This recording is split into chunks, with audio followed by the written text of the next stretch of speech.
I hear you were on the night shift last night. That's a bit unusual, isn't it? Yes, it is, but we're a bit short-staffed at the moment, and there was no alternative. Mrs. Jackson, I'll leave you to show Mr. Stewart the ropes. Yes, of course. I'm going home for a couple of hours to get some sleep, and then I'll come back and catch up with my own work. It's nice to have you with us for a while, Mr. Stewart. Thank you, Miss Davison. We'll have a longer chat when I'm a little bit more awake.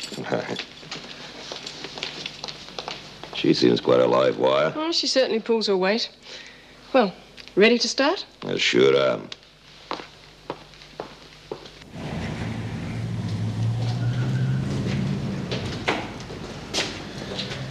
Are you feeling all right, Mrs. Williams? Oh, yes, thank you. They gave me a tranquilizer before I left. It does seem to be helping.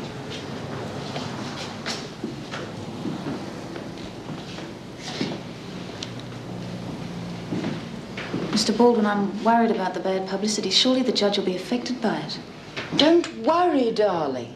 Mrs. Simpson, I've had a lot of dealings with the presiding judge. I know him well. He takes a great deal of pride in the fact that he never allows the scandal-mongering of the media to affect his judgment. You see, darling?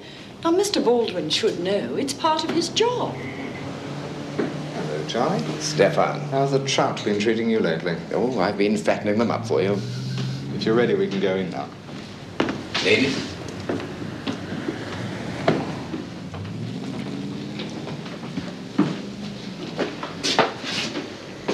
Well, darling, is this the beginning or the end?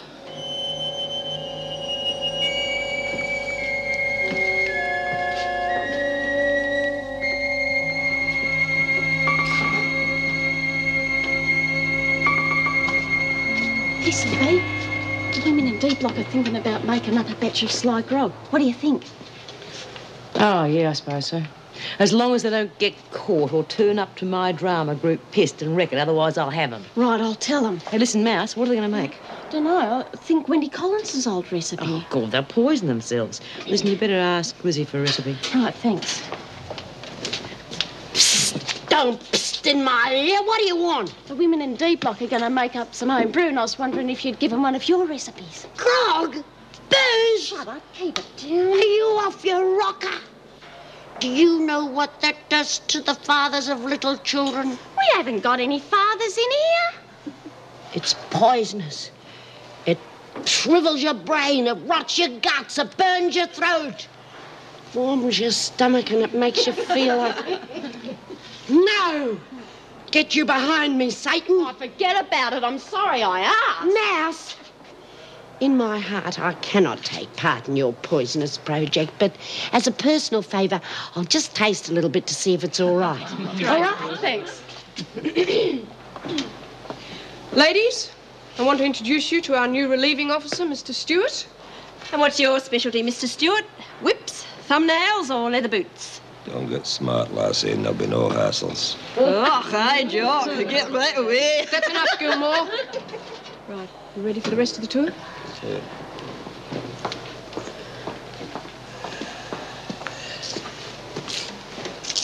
Shaving a Scotch pig. Oh, he's only temporary. As long as he behaves himself. Let him stay a wee whale.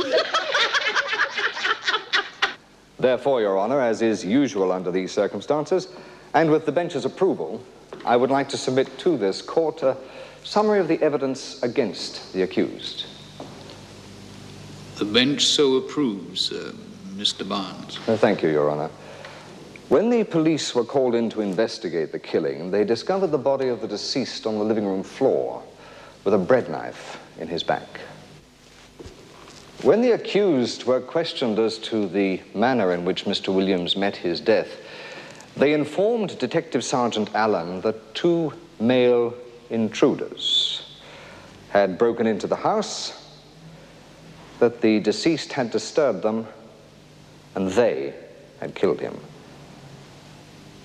However, subsequent investigation showed that there were no fingerprints on the knife handle, nor were there any smudges of prints that could indicate the use of gloves by the killers.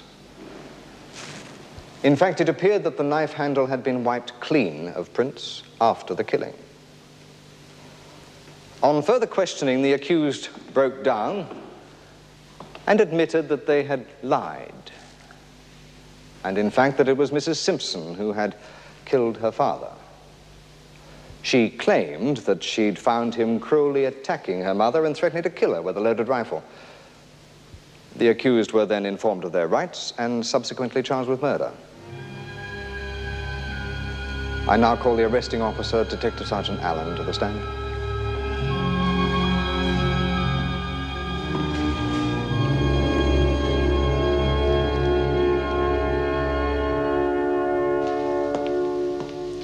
Morning, Vincent.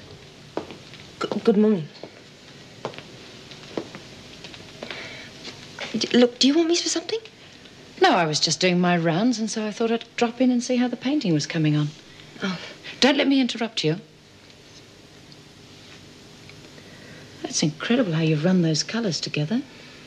When you look closely, it looks like fine detail. Thanks.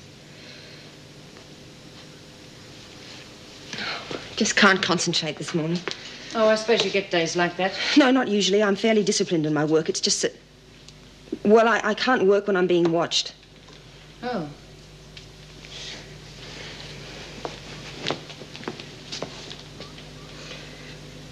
Oh, look, Miss Bennett, I'm sorry, but I can't work while you're here. I've got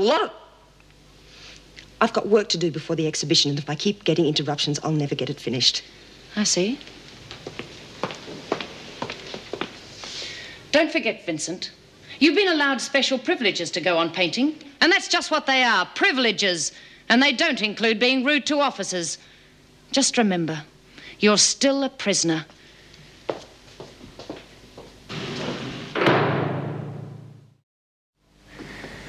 Neither of the accused has any previous record of violence, or indeed any crime. And they were extreme circumstances indeed that finally brought about this catastrophe.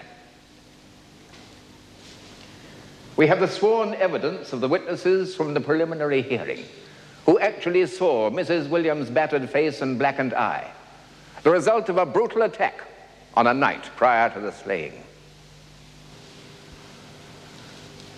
Your Honor, you see before you two frightened women who could not stand the shame and the suffering of their situation any longer, and in self-defense were driven to commit this crime of which they now stand accused. I would also take this opportunity, Your Honor, to appeal to the bench strongly not to be influenced by the recent evil scandal-mongering from certain quarters of the press in attempting to cast further shadows on Mrs. Simpson's already damaged reputation. Mr. Baldwin, I'm sure you're aware of my reputation in never allowing scurrilous press releases to interfere with my summing up of any case. Thank you, Your Honor. No offense intended. Oh, well, B, I don't know about all this Sly Grog business in D Block. If the screws find out, we're all going to be in trouble. Keep your voice down, Doreen. Our famous artist is at the next table, and I can see her ears twitching from here. That's what I mean, don't you see? With a lagger in the place, it's going to be twice as dangerous. She who lives by the sword shall die by the sword. Oh, what? Hannah, she's coming over. I thought you might like this.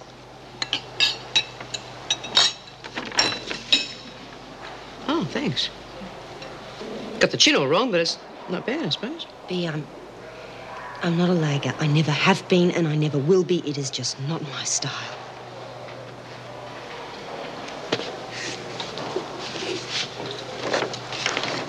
Gee, it's good. Now she's trying to suck up to you, giving you a sketch that makes you look 10 years younger. Why don't you rack off, Gilmore, and go and stir somewhere else?